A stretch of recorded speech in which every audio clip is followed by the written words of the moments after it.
આવતીકાલે અને પરમ દિવસે જે ભારે પવન સાથે વરસાદની આગાહી છે તેને અગમચેતીના પગલાં રૂપે લોકોની સુરક્ષાને ધ્યાનમાં રાખીને ખેડા જિલ્લામાં ઉપલબ્ધ 225 મોટા હોર્ડિંગ્સ પૈકી કુલ 207 હોર્ડિંગ્સને અત્યાર સુધીમાં ઉતારી લેવામાં આવ્યા છે. અન્ય 18 હોર્ડિંગ્સ જે છે તે પણ આજે રાત્રિ સુધીમાં ઉતારી લેવામાં આવશે. આમ જિલ્લામાંથી તમામ હોર્ડિંગ્સ ઉતારીને લોકોની જે સુરક્ષા છે તેને પ્રાધાન્ય આપવામાં આવ્યું છે.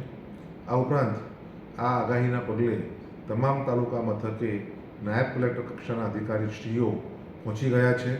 તેઓ દ્વારા તાલુકા તંત્રને સમીક્ષા બેઠક કરીને જે આવનારા 2 દિવસમાં ભારે વરસાદની આગાહી છે તે માટે અગમચેતીના તમામ પગલાઓ લઈ લેવામાં આવ્યા છે.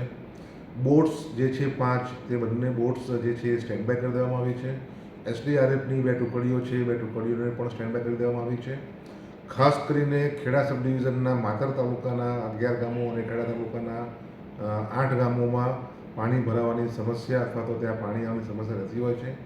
આ માટે SDM શ્રી, DPDO શ્રી સાથે રહીને આ ગામોની મુલાકાત કરવામાં આવી છે. સરપંચ તલાટીને આ બાબતે સાવચેત કરવામાં આવ્યા છે અને આ ગામોમાં જે સુરક્ષા માટે, જે રેસ્ક્યુ માટે, રિલીફ માટે, બચાવ કામગીરી માટે જે સંસાધનો ઉપલબ્ધ કરાવવાના હોય, જેમ કે રોપ્સ છે, લાઈફ બોયઝ છે, જેકેટ્સ છે, એ તમામ જે છે એ ત્યાં ઉપલબ્ધ કરવામાં આવ્યા છે. અને આ ગામોમાં વિશેષ કરીને શિફ્ટિંગ માટેની સુવિધાઓ પણ નિયત કરી દેવામાં આવી છે. અને જો શિફ્ટિંગનો કોઈ પ્રશ્ન ઉપસ્થિત થશે તો આ જગ્યાએ લોકોને શિફ્ટ કરીને તેમને તમામ સુવિધાઓ જમવા, રહેવા સહિતની પૂરી પાડવામાં આવશે.